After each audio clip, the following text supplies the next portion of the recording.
Ежедневно в ходе рейдовых мероприятий в столице составляется до 1,5 сотни административных материалов в отношении водителей, неправильно припарковавших свои автомобили. В один из таких рейдов отправилась и наша съемочная бригада. Небольшой участок улицы Амосова хорошо знаком всем сотрудникам ГИБДД. Именно здесь в будние дни вдоль дороги, вопреки всех правил и предписаний дорожных знаков, паркуются нарушители. На данном участке действует знак 3.27 «Остановка запрещена». Также дополнительная табличка «Эвакуация». На другой стороне дополнительная табличка «Фотофиксация». То есть данные автомашины, которые припаркованы у правого края проезжей части, автоматически приходит штраф на основании фотофиксации. А данная автомашина будет эвакуирована в ближайшее время, так как нарушила требования дорожного знака 3.27.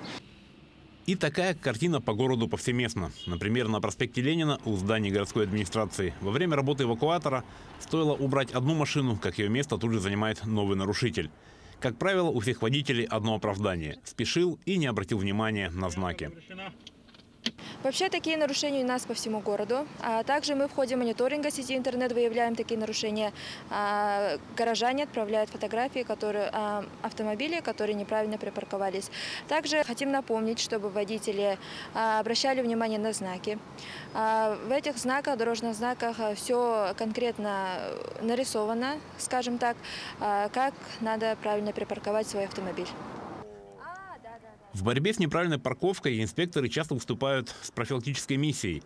Если в автомобиле находится водитель, то ему, скорее всего, порекомендуют перепарковать машину. Если же водителя в салоне нет, то, скорее всего, искать свой автомобиль ему придется на штрафстоянке.